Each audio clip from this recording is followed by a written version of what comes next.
All right. So namaste and welcome everyone to our webinar today, Hindu University of America. I'm Ankur Patel, Director of Advancement, and with us right now we have Dr. Kuldeep Dhiman for our webinar on Nyaya, Darshana, and Vedanta. We're going to have also Sri Krishna Kashyap ji join us, faculty of HUA, to dig into and actually also just to give us some background and engage in conversation on these fundamental Indic, Hindu, Sanatan Dharma philosophies that, superficially we may know a little bit here or there, but always good to get into a deeper conversation. Because Hindu thought provides for the simultaneous coexistence of so many perspectives on the nature of reality. And that's what we're going to dig into here today from both the Nyaya Darshana perspective and the Vedantic perspective. And our faculty, Dr. Kuldeep Dhiman and Sri Krishna Kashyap, are going to engage in a conversation, and we welcome you to participate as well. So with that, let me just give Dr. Dhiman a quick, brief introduction. He's got master's degrees in English, philosophy, Sanskrit, and graphic design. He earned his doctorate in philosophy from Punjab University. He's done a lot of schooling. He's published books, including one on the Yoga Vashishta of Valmiki, the seminal text on Vedanta, right? He's also written the book, The Ultimate Iconoclast, on the philosophy of Rajneesh Osho. He's written a couple other books, and he's been teaching at Hindu University of America for years now. I think you've taught maybe 5 courses so far. But Yes. he's part of what we're doing at HUA, building a Hindu platform, engaging in deep conversation, and making people, experts, philosophers like Dr. Kuldeep Dhiman accessible and available to more people around the world. And so we're glad to do that today. Dr. Dhiman, why don't you get us started? And when Krishna ji joins, we'll introduce him. Yeah, as well. sure. How do you want to start today and present on maybe some background, how you got I'd like to show, share my screen, and then we'll. Okay. Is the screen? Can you see the screen, all of you? Yes. You want to go into full screen mode? Yeah. No, not necessarily. Okay. If others can see this, it's fine. Yeah. Okay. I would like to see some faces though of the party. Is it possible? Yeah, Or if you want to turn on your video as a participant, I can promote you to panelist, and we can have you join and be visible. So raise your hand in the participant window. I can promote you to panelist, and then you can turn on your video so we can get a couple more faces uh, on here. See a yeah, it's hand? nice to see some people. Yeah. I agree. So again, this is a webinar, not a class, but Yeah. happy to facilitate. There you go. Yeah. I'm just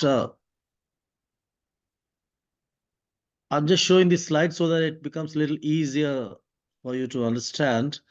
And sometimes the pronunciation, because of that, you may not know. So if it's written here in Roman also, those who can't read uh, Devanagari and those who are not very familiar with Sanskrit, but I guess most of you are, because if you are with HUA and if you're attending this seminar, you must have, I'm quite sure you're quite aware of most of the things. But anyway, even if there's one person who is not, so I would like to not leave that person out. So I'll be doing Nyaya Darshan. Nyaya Darshan. I'll come to this later. And our friend Kashyap, Professor Kashyap, he'll be talking about Vedanta Darshan.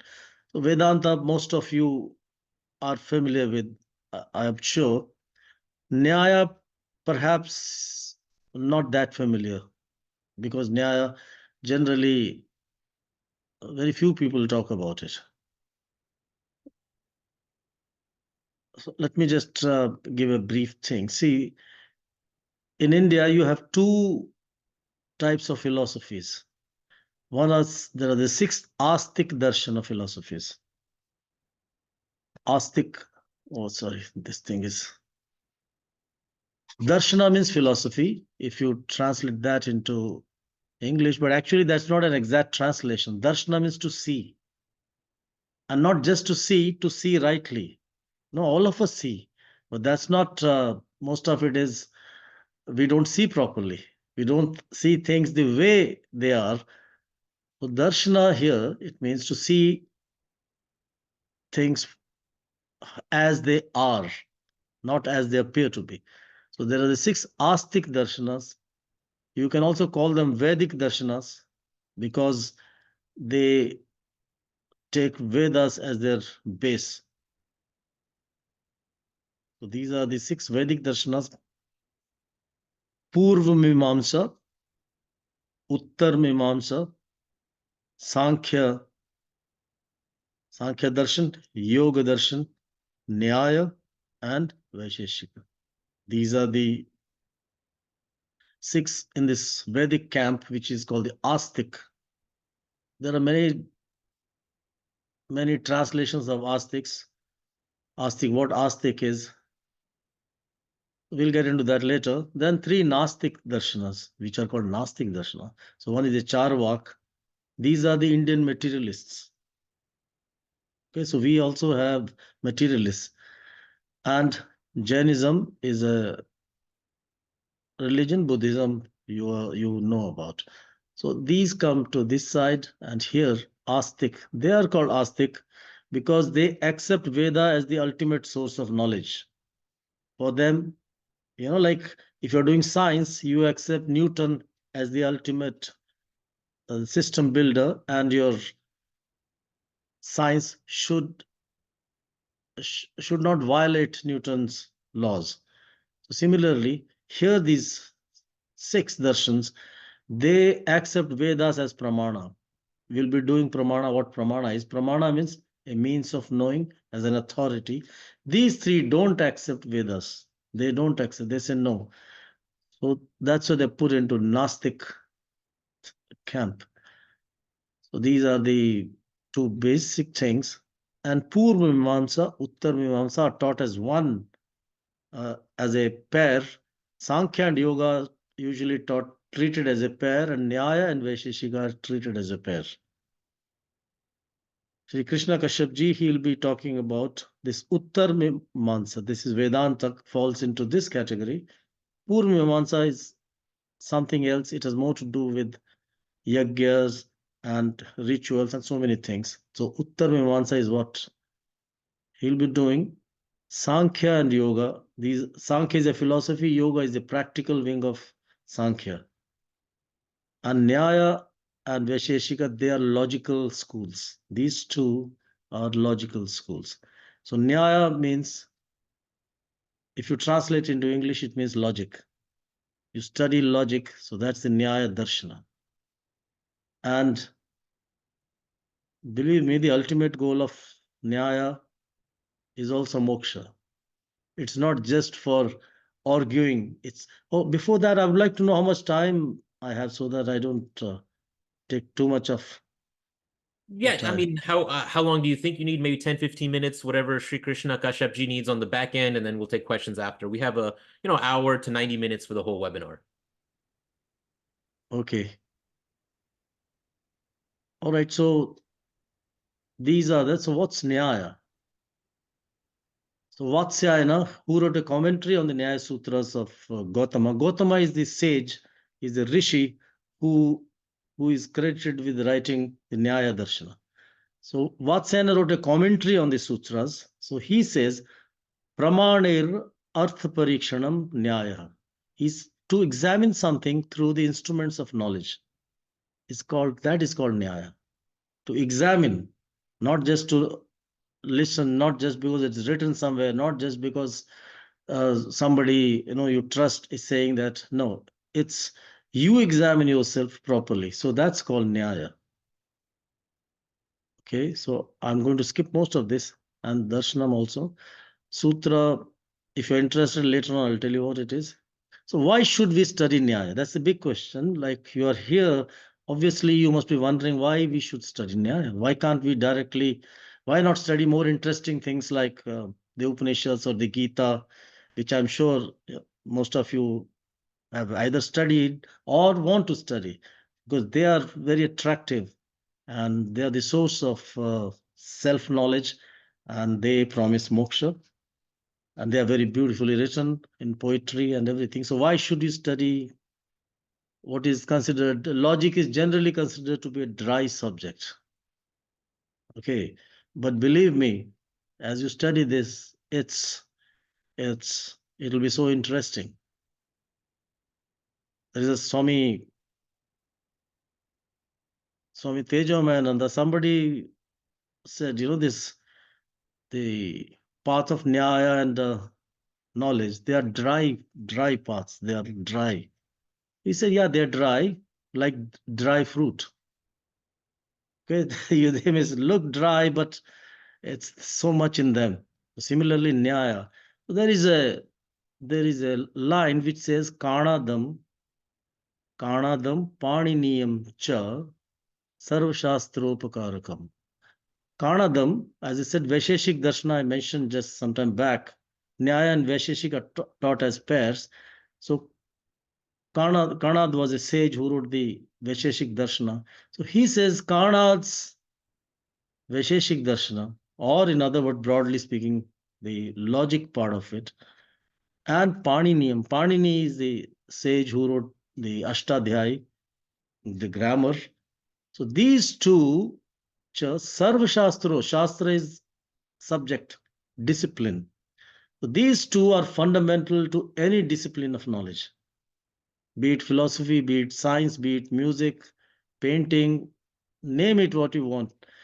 Because without language, how can you even learn anything? So first thing, you need language. And then the language should also be used logically. It should be, it should make sense. Otherwise, so these two disciplines, without them, you can't make any progress into anything. These are fundamental. That's the reason you must study Nyaya. And although other darshanas are very popular, but without studying grammar properly and Nyaya properly, you will be at a disadvantage, severe disadvantage. Then you will be depending on others for interpretation, right? If we don't know these two properly, then we have to depend on others. And our Shastras, our texts are full of logic and grammar, although they don't explain that too much, because that's not a place to explain grammar or logic. They just speak something, and then you should know enough logic to understand what they're saying. And if you don't know logic or if you don't know grammar, then there'll be always misunderstanding. We'll be then depending upon translators, and that won't help. It won't help much. So this is what this is. So Nyaya Sutra, we'll be taking the text called the Nyaya Sutra, and we'll be teaching, from the text. It's not just a lecture. These are not going to be lectures. And these are in two parts, part one and part two. 11 lectures, part one, 11 lectures, part two. And they'll be taught with the sutras of Gautama. Don't worry if you don't know Sanskrit. If you can't, no problem. That's not so important. Every sutra will be also written in the Roman, and every word, the meaning of every word will be given. Then we explain it in detail so that you get a direct feel of the text. If I just give a lecture, it may be impressive, but you'll still feel you haven't seen the real thing. So here you see the real thing. And my interest is to make you get interested to read the originals. Okay, and I'm sure you'll do it. It's not so difficult as many people think. So this Nyaya Sutra has 5 chapters and 528 sutras. Sutras are very brief, you can say sentences, sometimes one word, sometimes 2 words, sometimes 3, very brief. So 528 only. If you print them, maybe in 5 or 6 pages, one after the other, if you print without a commentary, within not more than 10 pages, these will be over by 28. But believe me, if you have to teach every sutra, can take 1 hour or 2 hours or more.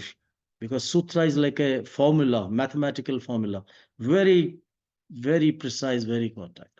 Okay. So we'll be doing out of these 5 only the first chapter, because first chapter has 61 sutra, every chapter has 2 sub chapters, and the first sub chapter has of 41 and the second one has 20 sutras. So I'll be splitting somewhere around say 30 in the in part 1, that is 11 classes, and then after 15 days we have part 2. So the rest I'll be doing in the part 2. So that's how it will be done. We can't do all the 5, then you need more classes. So this will be done. And believe me, if you do just the first chapter, you'll get a very firm ground of Nyaya, very firm ground of this, what they have to say, right? So, okay. Now the question is how we gain any kind of knowledge in the first place. It's about knowledge. How do we gain knowledge? So we gain knowledge. This is the Nyaya philosophy through the 5 senses: eyes, ears, nose, tongue, skin, and mind. These we gain knowledge through these, but these are not the only means of knowledge. There are others. So one is called the direct sense perception, pratyaksha, right? Direct sense perception. That is through these sense organs. That's not the only way. Second is anumana, inference. You infer most of the time. When you see the roads wet, when you go out in the morning and see all the roads wet, all the buildings wet, all the trees wet, so you infer. You have not seen, but you infer it must have rained, right? So that is called inference. There are many types of inferences, but I'm just giving one because we don't have much time. Then upamana. Sometimes we get knowledge through comparison also. For example, if you haven't seen a panther and I say, hey, don't go into that forest, there's a panther there. So you'll say, what is panther? I say, okay. Have you seen a tiger? Have you seen a leopard? You say, yes, I've seen a leopard. Oh, it's something like that, right? Not exactly like that. So when you see an animal which looks like a leopard to you, you gain knowledge that this must be a tiger. So you get through that. Then arthapati is another method. Shabda pramana is through a trusted source. You get knowledge, 90% of our knowledge is through a trusted source. We can't verify everything through the 5 senses. Everything, if I started verifying, I won't be able to even drink a glass of water. I have to trust. I have to trust a source from where it's coming. Yeah, I buy some vegetable or milk, then I trust the person who is supplying the milk, the company or whatever. If I have to take a medicine, I can only see that it's made by some trusted company, respectable company. I don't have even the knowledge, even the capability of testing whether it's genuine or not. So most of the time it goes by trust. Although people may all over the world may say you have to examine you can't examine yourself. They say Earth goes around the sun. Now, how many of us have seen that? That may be true. It is true, no doubt. But we haven't verified that. We just trust what the scientists say. What else is there? What else can you tell me? They say there are so many galaxies. The universe is expanding. I haven't seen it. They say there are black holes. I haven't seen those. Neither can you show me. I haven't seen atoms, but still I believe in atoms. So this is all Shabda Pramana. Trusted source. Without that, you can't get any, you can't make even a single move. So difficult it is. Weather reports, what do we test ourselves that it's going to, what kind of weather it's going? We just accept what they're saying. Time, you are accepting what, Greenwich Mean Time and all these people are saying. So that's how we gain knowledge. And abhava, absence also gives us knowledge. Absence also gives us knowledge. Okay, now I won't go into too much of detail. Now, to gain knowledge through the senses, what is required? First of all, you require the sense organs. So we need eyes. Suppose there's a flower here. For flower, the pramana is a technical word for instrument of knowledge. So what is the instrument of knowledge for this? eyes, right? For color and form is eye. For taste is the tongue, similarly for others. But we'll simplify it. We take only this. To see this flower, pramana is my eye. But my eye can't see. There has to be an object there. There's no object, it can't see. So what happens? This is called prameya. Prameya means that which you cognize. The object of cognition is called prameya, right? And this is pramana. Pramana is the eye. This is the pramana for color and shape. Okay? But even if there's an object in front of you, even if your eyes are open, you will still not see the flower. Why? You may still not see the flower.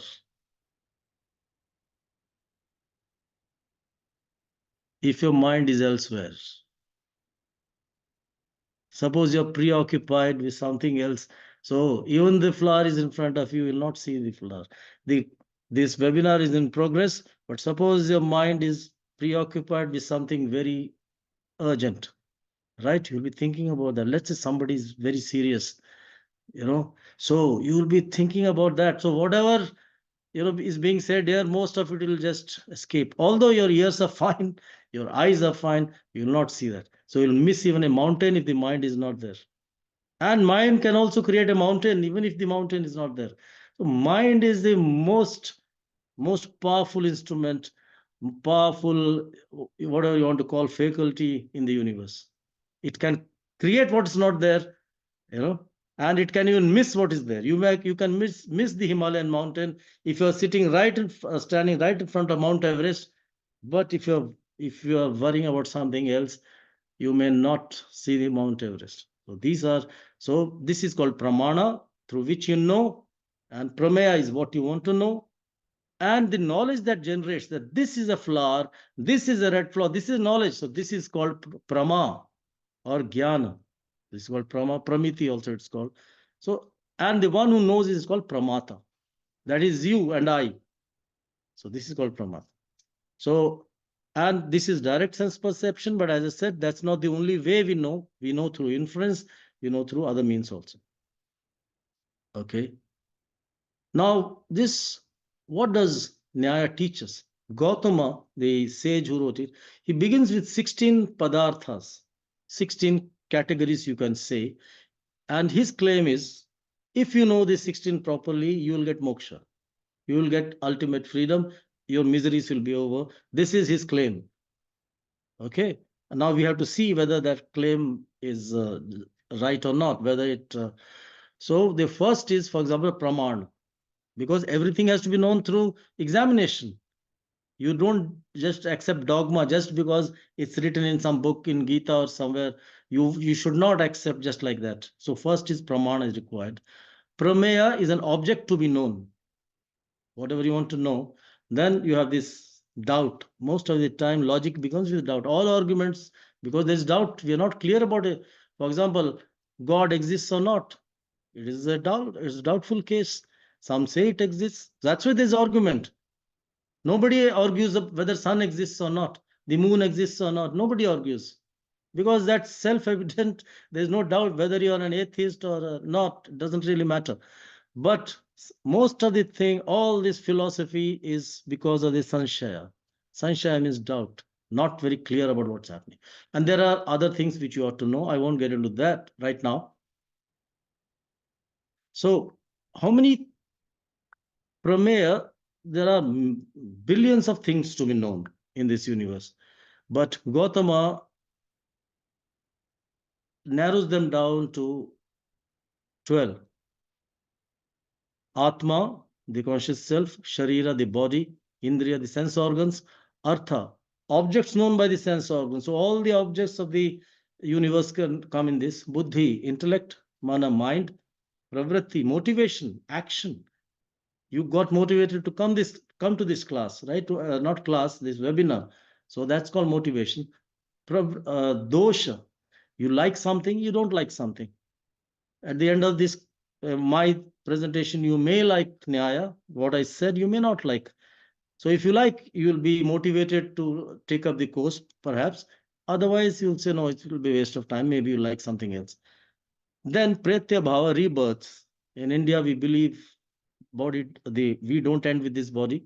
So what is that you should know? Then Phala, results of actions, karmas. Dukkha, Sukha, happiness and misery. And Apavarga. Finally, you should know what is moksha. Most of use the word moksha without knowing what it is. So we should know what this is. So he examines everything very clearly. Now, can we put this into use? This logic, is it just theory? Most of the time logic is just theory, but how he does it? See, for example, Jivatma, the individual self, he has given 6 characteristics: ichha, desire. An individual, how do you know this person is a living being or not? Living being or not, that thing must have desire. Secondly, it must have likes or dislikes. Thirdly, it must make effort to fulfill its desires. Fourthly, it should feel happy and miserable. And lastly, it should have knowledge. Okay, these are the 6 characteristics of individual self which Gautama gives. Now, let's try to put them into action. Okay, these days, there is a big debate. We have these very smart computers now. They even have emotions, so many things they show.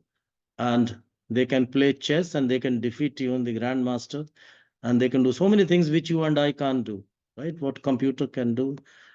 So some people think this computer is conscious. Why shouldn't we call it conscious? It can even cognize things. It can recognize your face, and then mobile phones, they recognize your face. And they now tell me, should we call this computer conscious or not? What is Generally, what do you think? Is it conscious? Should we grant it consciousness? Why not? Hey, it feels like us. It has more intelligence than me. It has so many features. It recognizes you. It has great memory, much more than our memory put together. So whatever characteristics we have, generally, I want to know how many of you think computers could be conscious? How many of you think? Anybody thinks? Maybe in the chat, I don't know. Keep track of the chat.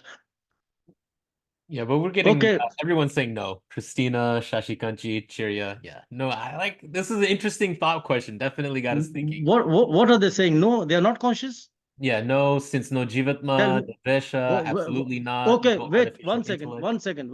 one second. They are saying no Jivatma. What's the proof I have a Jivatma? Maybe I am a robot. How do you know? Have you seen my Atma? Tell me.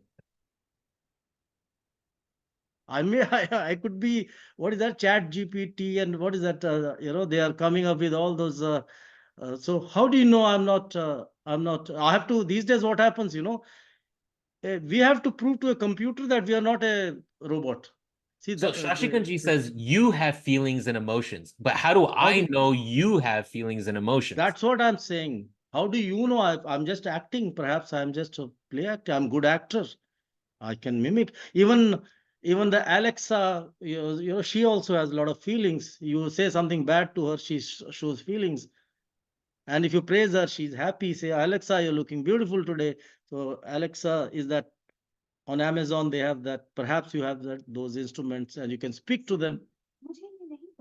Oh, see this Alexa from here. She has come. She thought I called her and she has replied from there. Sorry, I don't know what you're saying. Okay. So tell me, how can you be sure whether you haven't touched me? You have not seen me in person. Maybe I'm just, what is it called? AI character. Okay. So you use, let's see if these things, you know, these criteria mentioned by Gautama, will it help us solve the problem? Tell me, does computer have desires? Does it switch on by itself when it wants to? Or sometimes you want to work and the computer says, no, today I'm tired, I don't want to work. Does it say that? Yes or no? And you want to say write an essay paper on it. The computer says, no, I don't want to write a paper today, I want to make a drawing today. Will it say that? How many yes or no? What's the Ankurji, what are they saying? our friends? Shashinga says it's dependent. Christine says we use anumana. No, I'm just asking, will the computers ever tell you, no, I'm tired, I don't want to work now, I want to sing today? Will it say that? Or will it do what you want it to do?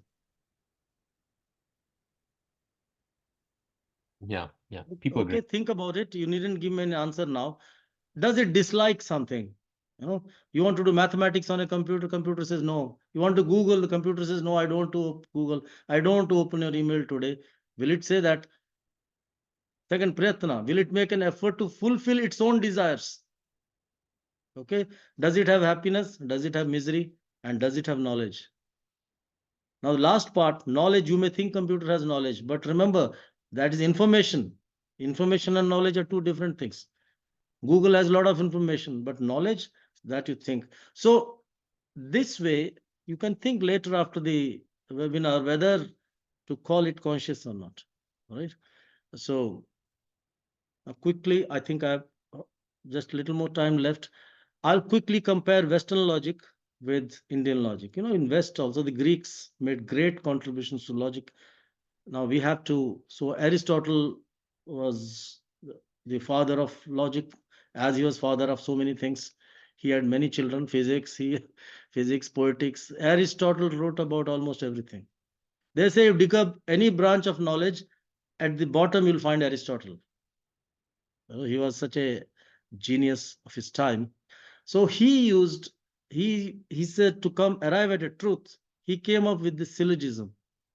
It's a three-step syllogism. The most famous is all men are mortal. Socrates is a man, therefore Socrates is mortal. Okay. Now the truth of the third one follows from these two. If these two are right, then this automatically follows. So this is how he says you must prove. You must, if there's an argument, you divide it into three. Okay. So you become with a major premise, then a minor premise, and the conclusion. This is what it says. And now you may find something strange in this logic. Even I did when I was studying Western logic, because in philosophy we are taught Western logic. Now tell me, is this statement correct or not? All men are mortal. Socrates is a man, therefore. So is this argument valid? Please tell me. Is it okay? Okay, Ankurji is saying okay, so I suppose I don't. I think others may be saying okay. Now tell me, all men are immortal. Socrates is a man, therefore Socrates is immortal. Is this correct? Or all trout are mammals. All mammals have wings, therefore all trout have wings. Is this correct? What are they saying, Ankurji? I like you said right in the two examples, the premises are false, but the argument is valid. So depending on how you build your argument, you can have logic that leads to a conclusion based on your initial premises. Yeah. So in Aristotle's logic, this may not be true. What he's saying is not, he's only worried that the conclusion should follow from the first two premises. Whether it's fact or not, that Aristotle said it doesn't concern me. I'm only worried about the form of the argument, not about the content of the argument. This was his. Now, in comparison, look at this. So, according to Aristotle, these two are valid arguments. So he says arguments are not truthful or untruthful, they are valid or invalid, right? But in Indian logic, it's not like that. And here you have 5 steps. There's a fire on the mountain. This is your thesis, pratigya. You know, you look, we go to a mountain, sightseeing, you see a mountain, you see some, you say there is a fire. I'm standing next to you, you say there's a fire on the mountain. Then I ask you, why do you say that? I don't see any fire. You give me the reason. What's the reason? Because there is a smoke on the mountain. Right? You have given me a reason. There is smoke. I look, yes, there is smoke, but how can you be sure there's a fire there? Then you say, wherever there is smoke, there is fire. And you have to give an example, as in the kitchen. That example is very important, udharan, right? Then you re-examine Upanaya. There is, look again, there is smoke on the mountain. Make sure it's a smoke. It's not some mist or something. Make sure, yes, it is smoke. Okay, then therefore there is a fire, in the mountain. So this is a 5-step syllogism. Now, what's the advantage here? Advantage here is you won't land into a problem like this. All men are immortal, or let's say take this, all trout are mammals, all mammals have wings. Now, Gautama will say, give me one example, show me, how many mammals have wings, something like that. Or all men are immortal, Socrates is a man. Okay, show me one man who's immortal. If you can't show me one man, even one person, then he said, this, playing with words. You are intellectually, it's just an intellectual exercise. You are wasting your time. So this is the 5-step syllogism. There's a lot more there to it. So by knowing these 16 padarthas properly, 16 categories properly, you can get moksha. Moksha here only means freedom from misery and also happiness, misery and happiness both, because happiness also causes misery. So what is the third stage? That is ananda. Ananda is different from happiness. Most of the time we call it, we use ananda interchangeably with happiness. In India, you ask, how are you? Oh, Ananda. In South India, they say, in Kannada, Kashyap ji will know, they say, how are you? Ananda, Ananda, Guru, Ananda, they say. But Ananda there, he just means happiness.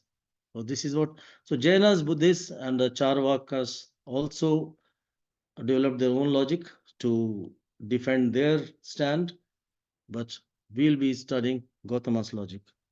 This is in brief what I like to pose, and each, okay, I'll just show you one example how it will be done.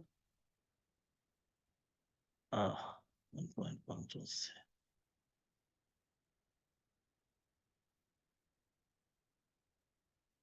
See, it'll be like this.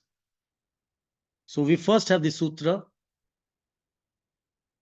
This is called the sutra. See, it's a thing. It's written also in Roman. And since this is a long word, Sanskrit, has uses lots of compounds. So each compound will be broken like this, for so that it becomes easy for you. And then with some diagrams and so many things, I'll be going and teaching the whole thing. That's and I, at least once I'll ask you to recite, to recite what's the sutra little bit, so you get a hang of it. So this is how it is. Each word will be explained, what it means. Indriya, what it means. Artha, what it means. Sannikarsha. Each word of the sutra will be explained. See, it says Indriyat Sannikarshothpannam, like that. So Indriya, Artha, Sannikarsha, Utpannam, every word will be explained, and a translation will be provided, and a lot of discussion in the class. So this is the general plan, and you have one assignment at the end which you have to do. So now if there are any questions, or if you want Kashyap ji to continue and then ask you, it's up to you. Thank you Yeah. for listening. Thank you for listening. Thank you, Dr. Demon. That was great. The background, the introduction, the how we know stuff. That's so fundamental. And so now with that, let me just quickly pivot to Sri Krishna Kashyap ji. He's an engineer and businessman by profession. He's been actually retired for a few years. He's living in India. He's done amazing studies and research for decades on really the three flavors of Vedanta, right? Advaita, Dvaita, and Vishisvaita, and the way that we kind of understand things and develop and compare. So that's why I thought Krishna ji would be so great to have with Kuldeep ji on today's webinar. And so with that brief introduction, let me hand it to Krishna ji to maybe reflect a little bit on what he heard from Kuldeep ji, and then also present Vedanta in this context of Indic knowledge systems, right? Advaita, Vishisvaita, Advaita, and how that is also part of what we're learning and developing and growing and studying. Krishna ji? Yeah. Namaste, everyone. So, interesting thing is, first we need to understand why are we going to study Vedanta. So what I plan to teach is a subject called Vedanta. And popularly, there are about 3 systems of Vedanta. Some people would be very upset if I say only 3. There may be 7 or 8 systems which are active and number of people follow. See, the thing is, I personally don't know how many people today are saying that I follow Nyaya system of philosophy, or I follow Sankhya system of philosophy. Personally, that means they have conviction. They follow that religion, kind of the principles, ideology, religion, methodology, and everything like that. But on the other hand, Nyaya is most useful for study of any system. Like Karnadam Paniniyam cha Sarva Shastra Upakarakam. So that's very fundamental. Grammar and knowing Nyaya, logic, is very, very useful to understand Vedanta or any other system. So many people say that if you teach Vedanta and if you don't know Nyaya, they call it as Anyaya Vedanta. Anyaya Vedanta means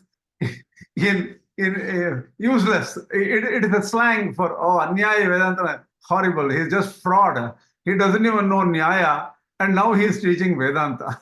He's a fraud. That's how they talk about Vedanta. But now let's come to the fundamentals of Vedanta, what we'll be teaching in the course. But before that, why do we study Vedanta? Let me show my screen. It may make things a little bit easier. I'm just going to...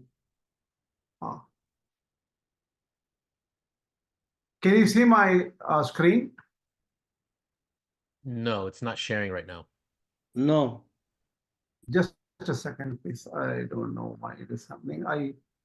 Can you, am I able to, just a second. Yeah, you should. I think so. I may share. Now Now can you see? Yes. Yes. Okay, good, very good. So I'll be teaching Vedanta, 3 flavors of Vedanta, Advaita and Dvaita. I will explain to you why 3 flavors later on. But first why are we studying Vedanta? First thing we need to understand is every one of us want to be happy. Is there anyone who says, oh, no, I don't want to be happy? No one. Why is that? Has anybody thought about it? A kid is born today, a little bit later, the kid wants happiness.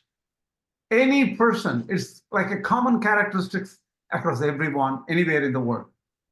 Why is that? Because we are made of Ananda. Ananda means happiness, bliss. So we are a piece of that Ananda. If you say we, it's something inside us, constantly looking for something, pleasure and happiness and things like that, right? So we think that looking for pleasure means, oh, I need to get a lot of stuff, a lot of food, or I should get a better job, or I should get lots of money, or love and other pleasures, right? So we don't know where to look, but we are driven by a fundamental desire to be happy. That's common, right? And if we look for Ananda, then the question comes, where can one find Ananda? Where do I find happiness? So usually what they do, well, most people don't know how to find Ananda. That's simple. The answer is very simple. If we knew, we don't need to study anything. We don't need to do anything. We already got it. Okay. So first thing they do is, okay, if I go after money, that's it. If I get lots of money, and so I define Ananda like this. The person who gets a lot of money, buys anything the person wants, he has a lot of toys, all kinds of toys, and then he holds on to all these toys before he dies honest, and then he is the winner. If that is the definition, some people may still have the definition. If you have the definition, we can stop right here. We don't have to study Vedanta. You already know how to be happy, so you don't have to study Vedanta. If you think that there's something else in life beyond money, then you need to study Vedanta. So how much ever a person can get, always somebody can come and steal the money from you, or you lose money, or you don't have the health to deal with the money. Lots of other complications are still there. So people always find that there's a mix of happiness and unhappiness all the time. So you have to be young, then only you feel like everything is worth it. You have to have good health. But with all these things, it can be still be limited. Why is it if I own the whole earth and I should be the most happy person in the world? Why is there a limitation? If I'm healthy and young, and that's it, I have everything I want. No, there's something more. The Vedas and the rishis say that you should be in a position where there is no thirst, no hunger, no sorrow, no old age, no death, no sin. Sin means something which makes you do errors, something which puts you back into unhappiness. We can call it roughly sin, but the right word, Sanskrit word, is papa for that. And one should see, we think of so many things and nothing works out for many times. If all our desires come true, that is Satya Sankalpa in Sanskrit. All our plans work out. That is real happiness. So the Vedas come and define eightfold conditions for happiness. And if you want this kind of happiness, you understand what Vedanta is. So Vedanta come into existence. The word Vedanta has a Veda in the beginning, right? So Veda is a system of knowledge. It's knowledge. How did this Veda come to being? Who wrote it? This is very unique in the Indian thought patterns, in the way thought developed in India. It seems the rishis could go beyond the three states. The three states are waking, dreaming, and sleeping. They could go beyond these three states to a fourth state known as the Turiya Avastha by meditation. And when they go to that meditational state, they saw truth as it is, like a video. In fact, the word video is derived from Vedas. Sanskrit is probably one of the best Indo-European family of languages. So Veda means they saw, they realized.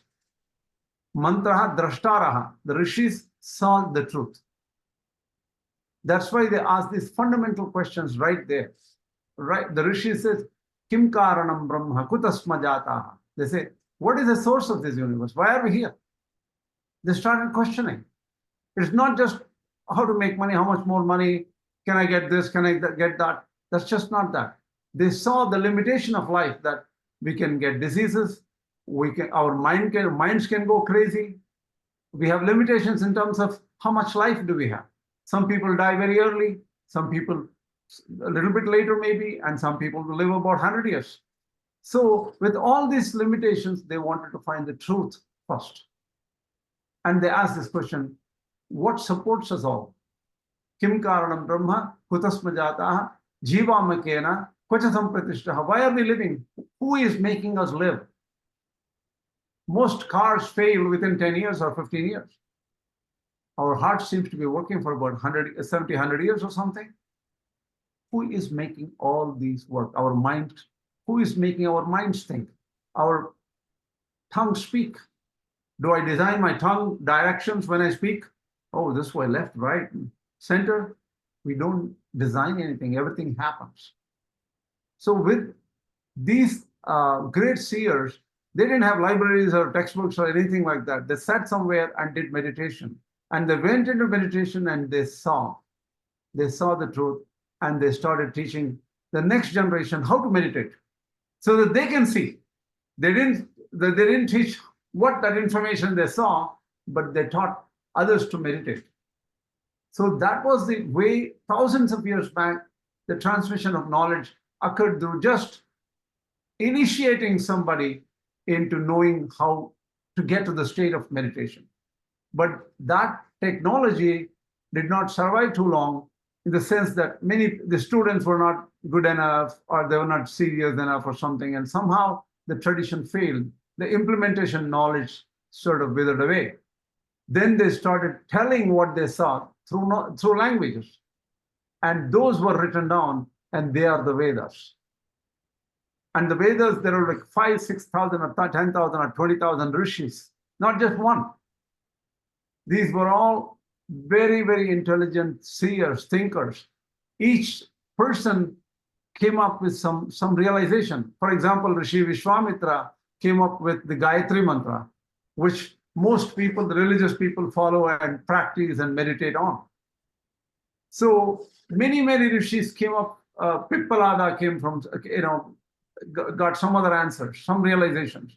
So these were all put together in text called the Vedas. What we're going to study is the essence of the Vedas, that is the Vedanta. So if you look at it, my friend here, Dr. Kuldeep, mentioned about Nyaya as a system, Shat Darshanas or 6 Darshanas, and Nyaya is one of them. Sankhya and others, there are other Darshanas, right? So these Darshanas were actually coined as Shat Darshanas by a Jain philosopher whose name is Hari Bhadra Suri. But originally, this is not how the Indian knowledge system came into being. The Indian knowledge systems came into being. I'll slip, just go to the next one. I'll come back there a little bit later. It came from the 4 Vedas on the left top. I think you can see my cursor. Rig Veda, Yajur Veda, Sama Veda, Atharva Veda.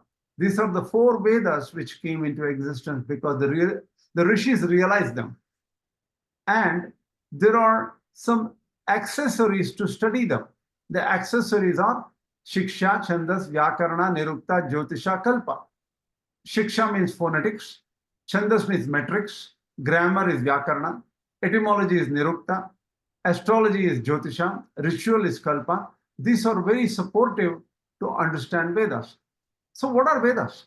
Why do we have to even study this age-old text thousands and thousands of years ago? Every day, some book will become outdated. I have to, Dalton's theory of atom is outdated. I don't need to study Dalton's theory now. Why am I studying this old stuff?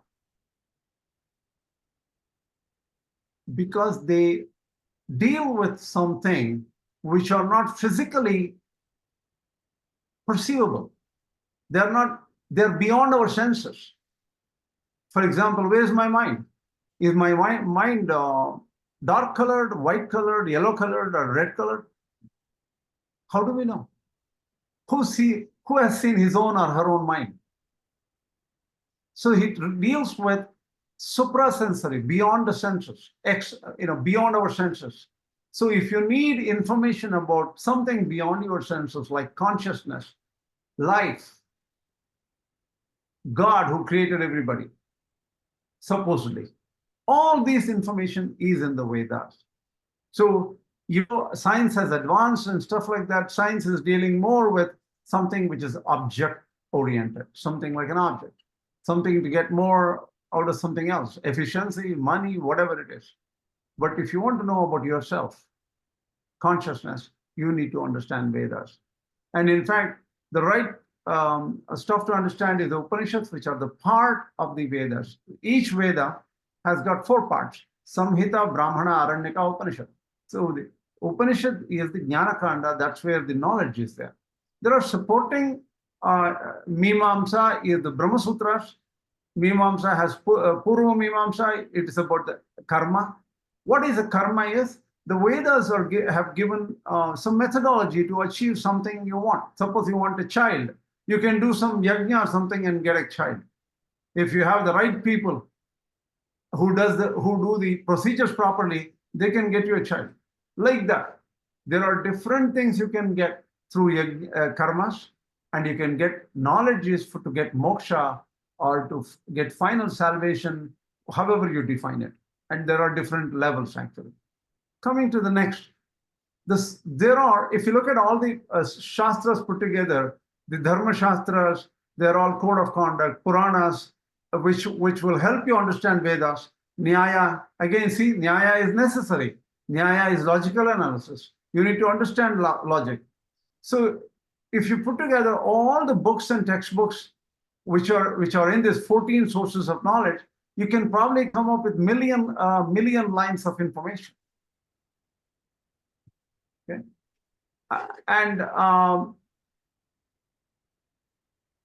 but there were different interpretations of the same sources of knowledge here.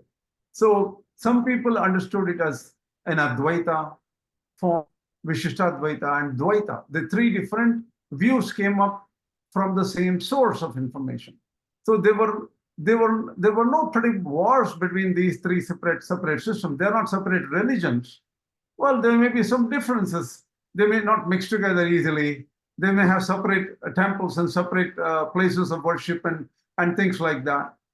So there were no wars, but there are differences of opinions and methodology of worship and things like that. And why are there differences of opinion? Because we're talking about something beyond the senses, like mind, consciousness, and all. So obviously there could be difference of opinions. Now, I'll just simply say what Advaita is. Advaita says this whole universe is an illusion. It's just apparent. What is behind this universe is only one thing, which is known as Atman or Brahman. Let's say Brahman for simplicity. That Brahman is that universal consciousness, which is only one, which is the truth. And all this multiplicity we see, the plurality we see around us, they are just illusion. And they give a example. Look at this rope here. And if it's dark, and if the rope is moving for some reason, maybe some wind or something like that, somebody will mistake and say, that's a snake. And they'll be afraid and they'll be running around shouting and things like that. And they can't, oh my God, the snake is right near my home, right there. I can't even get into my home. What is this? They'll be shouting. But somebody comes nearby, takes a torch light, and shines and says, no, no, no. And examines it a little bit further and says, definitely this is not a snake, this is a rope. Then this person says, oh, all the excitement, fear, and everything goes away.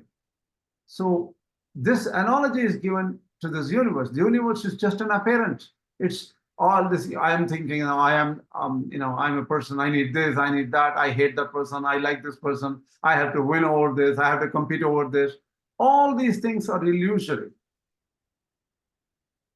This doership, agency, everything is illusory. So because we don't know what is the truth. The truth is Brahman, which can be represented by this rope. That is the truth. But we think that there is a snake which doesn't even exist. We create the snake out of our own minds. So the whole universe of multiple things, everything, even the gods, the prayers, the temples, all these things are illusory. They are there, but they're relatively real because I can touch, feel. If I go out and if it is raining, I will get drenched. So rain is relatively real, but in the absolute sense, they're not real. That is what Shankaracharya said.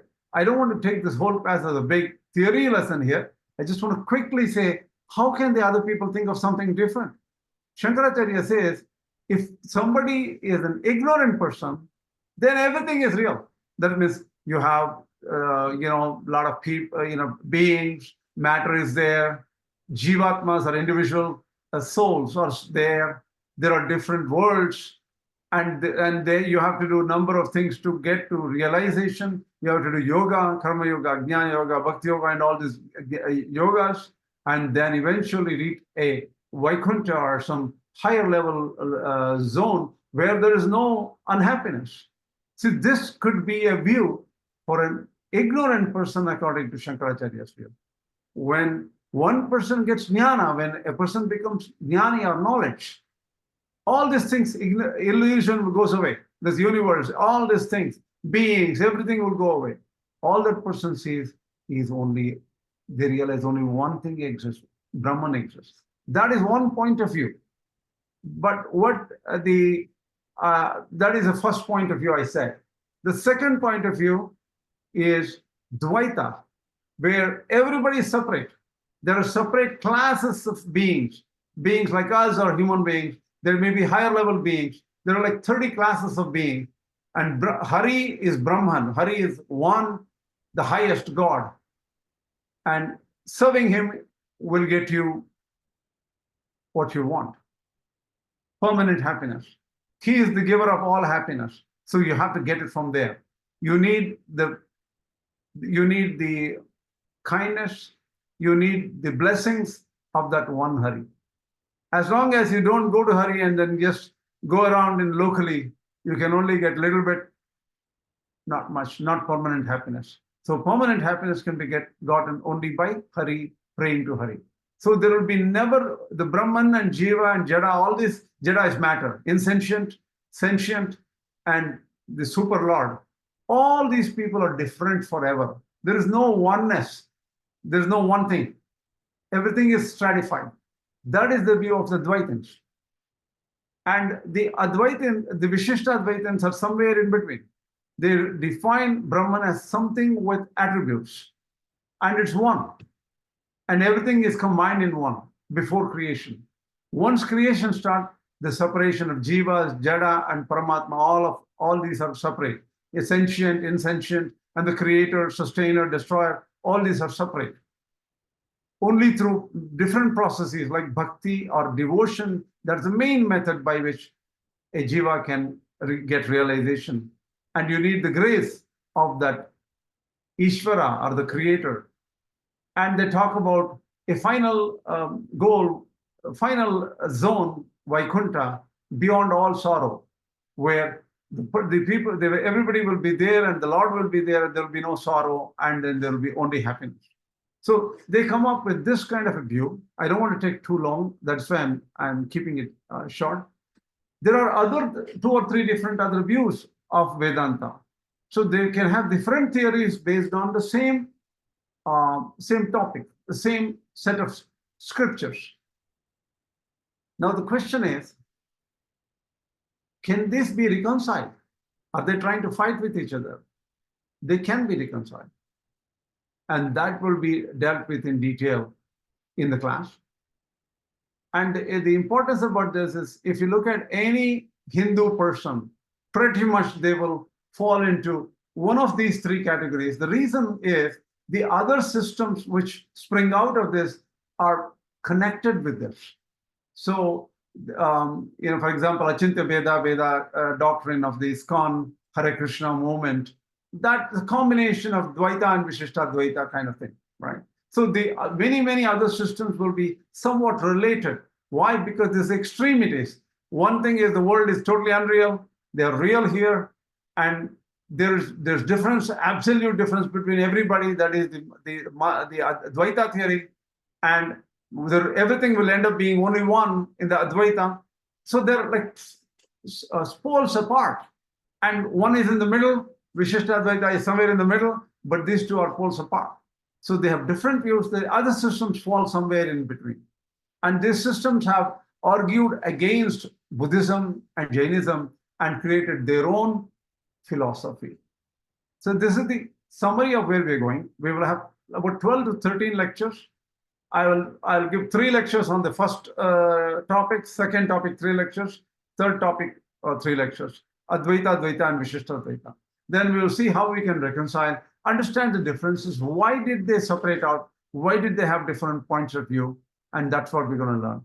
You don't need to know Sanskrit. I will explain every term of Sanskrit in my class. If you have any questions, please go ahead and ask them. Kashyapji, why have you written one question? Why have you written Rajkumara on the serpent? Okay, I didn't. Rajkumara it's an analogy. Rajkumara is an analogy. That will take a little while to explain the analogy in 3 systems. It's actually that analogy is quoted by all these 3 acharyas, and that analogy is a beautiful way to understand these 3 philosophies.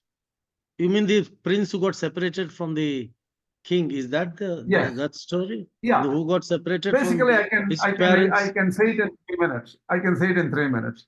See, it says if there was a prince and the father who is a king took the prince on a horseback and then went to the forest and he was hunting.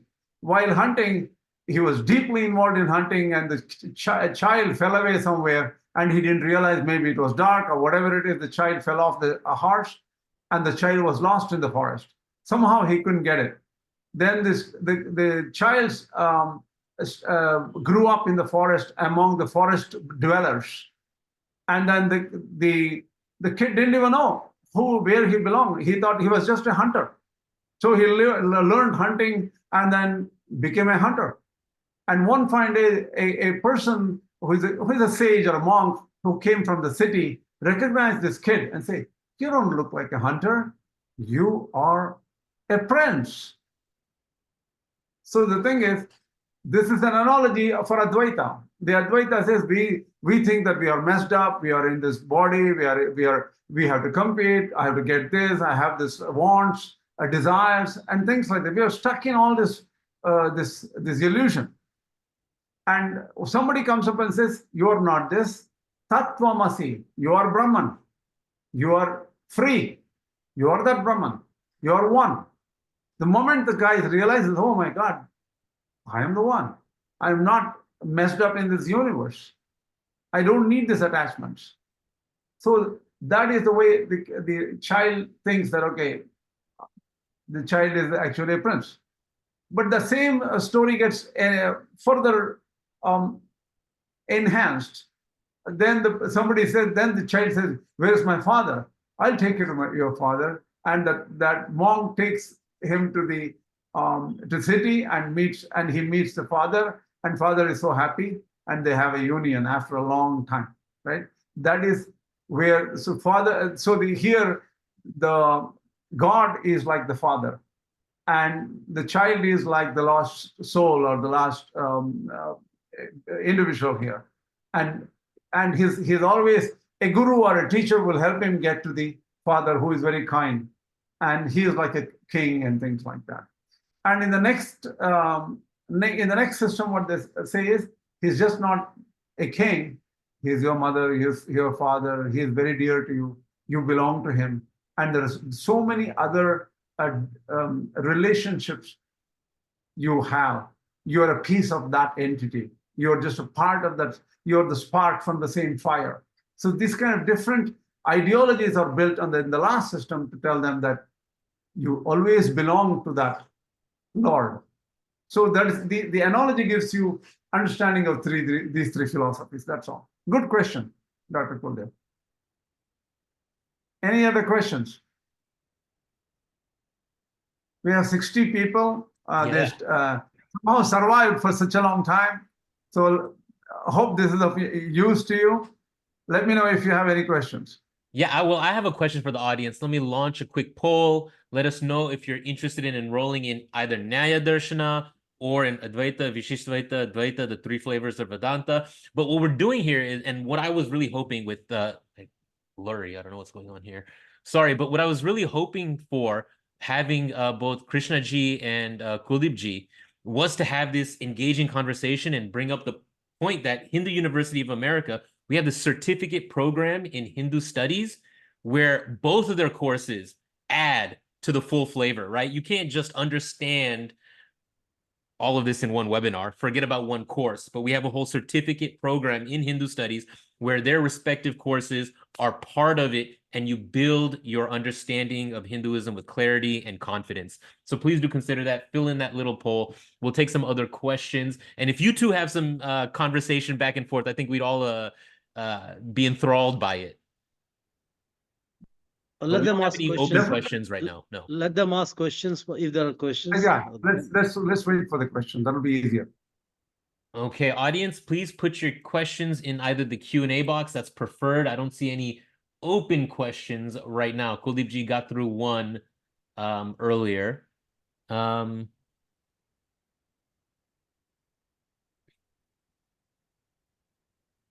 see some questions in the chat. I'm trying to go through them, but it's easier for us to respond to questions if they're in the Q&A box. how do they get to the Q&A box? It's at the bottom of the screen, usually next to the chat button and in between the participants. If you can't find it, just put it in the... Yeah, panelists can't answer the poll. That's fine. Ganeshji, hopefully you will enroll in the course regardless. All right. Please, now is the time to ask your questions. If I didn't ask your question, it was in the chat. Please repost it or put it in the Q&A because I'm not finding them. Okay, I would like to make a suggestion here, an observation rather. So some of you might be wondering whether to take Nyaya first or Vedanta first. So that must be there. But I would say you can take either. You can, if Vedanta interests you more, because that's very popular, you take up Vedanta and you will realize soon there are a lot of logic used in Vedanta or any of these, Sankhya also. There's a lot of logic, but there they can't go deeply into logic because they presume you know logic. Because in the Gurukulas, they should teach all these other disciplines, grammar and logic first, and then like this.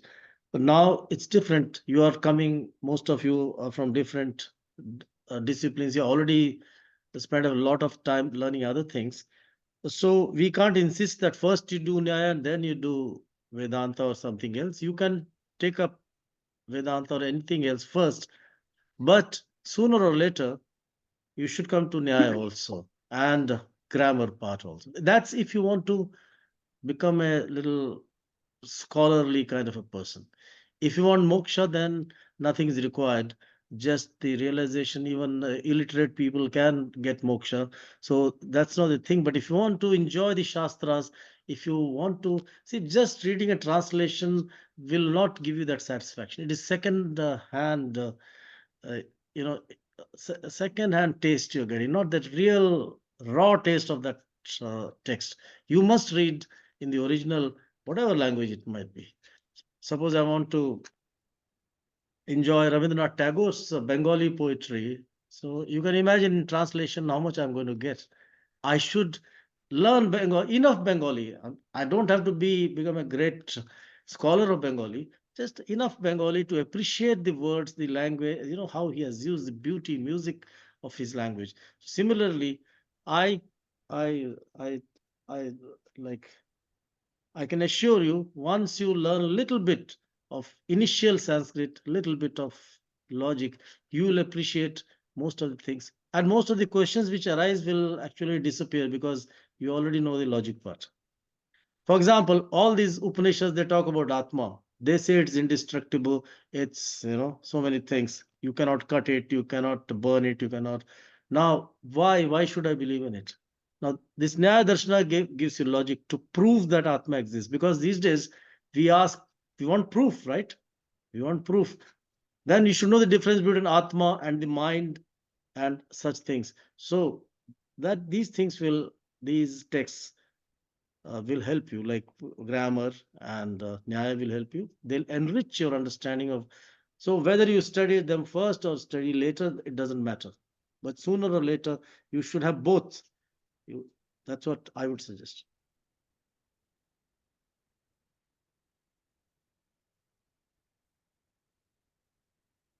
Yeah. So Krishna Ji is asking, what did Bhagavan Krishna teach in the Gita, Dvaita or Vishishtvaita, and where are they kind of located?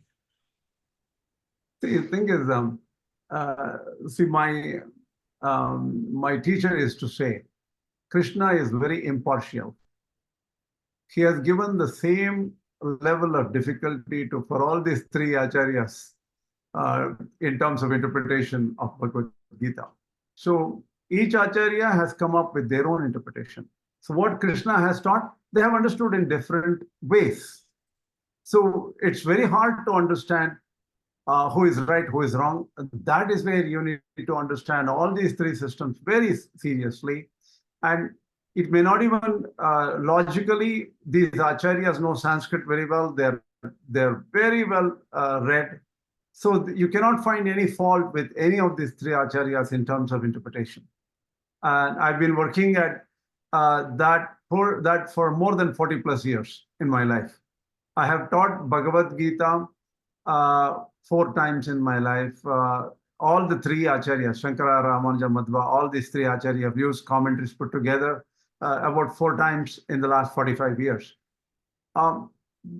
It's very interesting to know that their perspectives are different, their models are different, but they can get what meanings they have understood from the original Bhagavad Gita.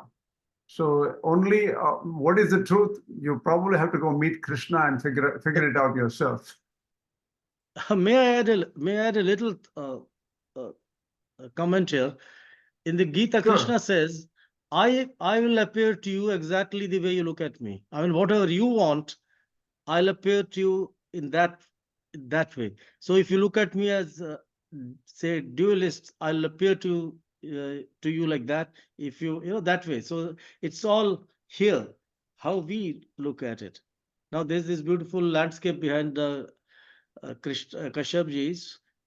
That's good, but all 5 photographers shoot it, it will be different slightly.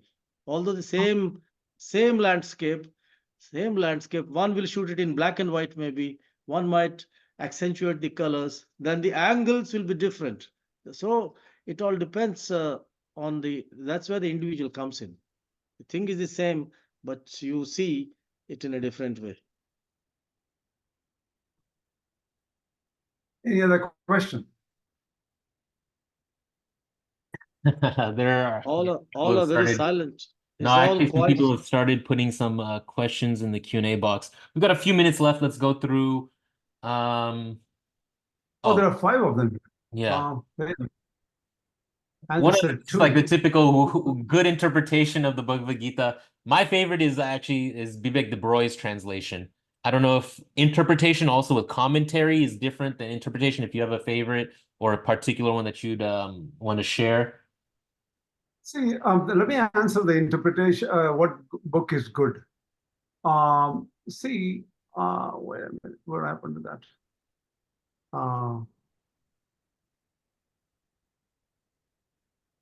See, there are several books actually. It all depends on what your orientation is, what you have studied, and what kind of family background or thought process you have. I cannot give. If you look at just textbooks on Bhagavad Gita, you'll find 50 of them on Google or anywhere. So thing is, you have to start picking up something and if you want very sincere translation of Shankara Bhashya, Mahadeva Shastri's book is good. If you want a sincere translation of Ramanuja Bhashya, S.S. Raghavachar's book is good. If you want a sincere translation of Madhva Bhashya, K.T. Pandurangi's translation is good. So there are some, based on what system of thought you're looking for, you will have a different book, which represents the system of thought very well.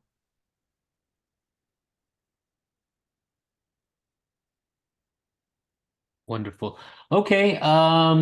There's through 6 qualities in Nyaya, how do you prove that general AI is not conscious?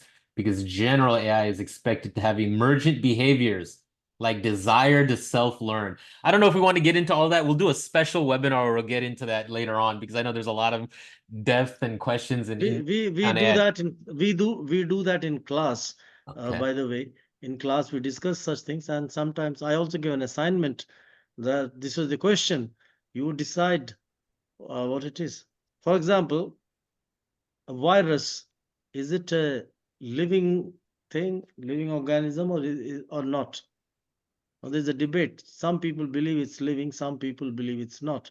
So through logic, using Gautama's definitions, you see whether it's a living thing or not. Because this philosophy has to put into action. It's not just something mental here. It has to be, it should solve our problems, otherwise it's no use. In Vedic sense, they say philosophy is not it doesn't lessen your misery, then don't study that philosophy. And there are many philosophies that increase our misery actually. Yeah, so if a philosophy is increasing our misery, then You should look for something else. And regarding the Bhagavad Gita, I would suggest rather than books, you listen. There are uh, so many Lecture. teachers these days on YouTube. You listen to 5 or 10, you'll find someone who suits you. That's what I my suggestion Exactly. would be. Right? That's a Yeah, good listen idea. to. There Yeah. are so many. Gita has maximum number of speakers. I think people speak a lot. So you see, try, as you shop, the way you shop, you look at different products, look at different things, and then you'll find the right one for yourself. It's like how you find a life partner, how you the same way. You don't have to see all the eligible people in this world to get married. So you see a few, and then somebody clicks somewhere. I like that. Yeah, so we're kind of coming to the end of our Yeah, webinar. and I just hope one this more, was one great. more, Yeah, one so more. each of you get some closing thoughts. I don't think we have any more questions. It's my pleasure, as always, to host. So who would like to go first with closing thoughts, and then the other, and then we'll close out. But again, Hindu University of America, we have so many courses, so many wonderful faculty. Join us so that you can apply this philosophy to improving your life and not just thinking about it and pontificating, or just joining a webinar every Saturday is nice, but let's dig deeper. Let's apply ourselves. It's not just about supporting the university, but it's about growing ourselves, right? Taking what we have in our heritage and our knowledge systems, and embracing it, using it, and applying it. So that's what we're about here. And two of our best faculty to do that, Kuldeep Deemanji and Krishna ji, glad to have you on. So last closing thoughts. Did you get answers to your the quizzes or the questions survey you put out? Yeah, I got some responses. Do you want to Okay. see it? If you didn't fill it out, please find the poll, fill it out. We had about 20-25 people fill it out. Yeah. Okay. I would like to say something, as the question was regarding which version of Gita, which translation we should read. This question is something similar to how to find the right guru. Who will be, how to find the right guru. There are so many types of gurus. Most of them are fakes, frauds also. So how do you find a right guru? So the tradition says you can't find a right guru. How can I find a right guru? Because right now I don't know what's good and bad in that sense. I can't evaluate a good guru, right? It's like I'm not a I'm not a goldsmith, and I'm asking a question, how can I evaluate gold? To evaluate gold, I should first be a goldsmith. I should have enough knowledge of that, and only then. But until then, what?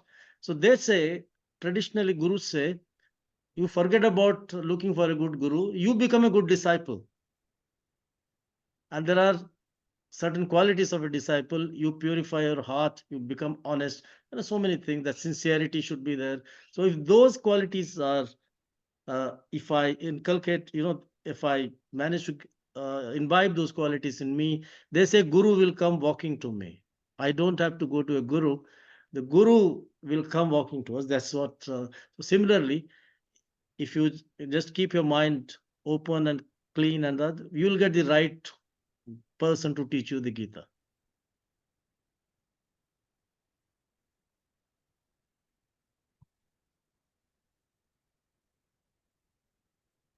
Okay, let's go to some closing thoughts. Krishna ji, and then Kuldeep ji, I guess, if you answer that question. So Krishna ji. So what I feel is, if see, one thing is you need to figure out the stage in your life. Are you too busy at work, or too busy with the family? Then you'll have to take care of them first, right? That's fundamental. But if you have some extra time and you have these questions as to where are we, why did we come from, where did we come from, what is the purpose of life, and is there something like called ultimate happiness, and then you might want to check Vedanta to figure out what these rishis who have spent their lives figured out. What have they figured out? To understand that, this course will be very useful. That's all I say.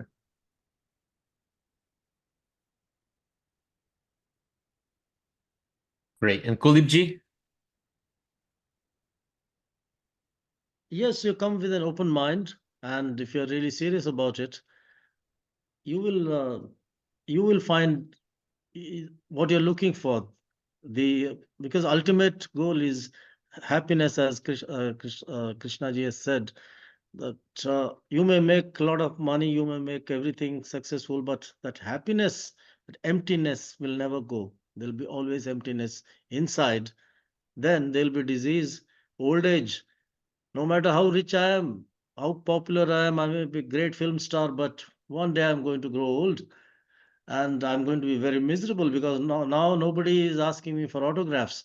Earlier they used to chase me and I used to avoid them. Now I go behind them. They take an autograph. Nobody bothers. Some people don't even recognize me. So this misery. Then ultimate, the greatest fear is of death. Everybody faces that. So and we can't live in a life with fear. Vedanta and these other darshanas, they teach us how to become fearless because you realize there's no death at all. It's just this body ends. You will continue either as another individual or you'll get moksha. Both ways you lose nothing. So either you come back, or if you get moksha, then you merge with your own self. Either way, you lose nothing. But you have to take your time. In the sense, this can't be forced. This knowledge cannot be forced. You should be first. There's in Vedanta Sara in the beginning. This says who is the ideal disciple. He said disciple is somebody who has realized that no matter what I've achieved in life hasn't made me happy, and I've done everything. This is an adhikari. Adhikari means one who is eligible for learning Vedanta. And such a person then goes to a guru as if his head is burning, in the sense because of very, you know, uh, harsh sun. It's very hot, what do? You go to the nearest pond and jump into it if it's so hot. So that disciple, the eagerness to learn, because the world is making things so bad, like I'm suffering so much that I run towards a guru. So that is called the adhikari, and that I'm sure most of you, or rather all of you, are that kind. That's why I've given about more than an hour for this webinar, although you might be very, very busy persons otherwise. And we hope to see you, some of you at least, in either of these classes. That would be really great. And there you can discuss in more detail, because in this webinar, it's not a place to discuss in such great detail. Yes, great. But we did discuss so many details in this webinar, covered so many range. It was amazing. I hope everyone appreciated it. Thank you, Kuldeep ji and Krishna ji, for being flexible and being speakers today. Wonderful presentation. Again, it's my pleasure as always to host these. Thank you everyone for joining us. See you in class or at the next webinar. Dhanyawad. Right. Bye-bye.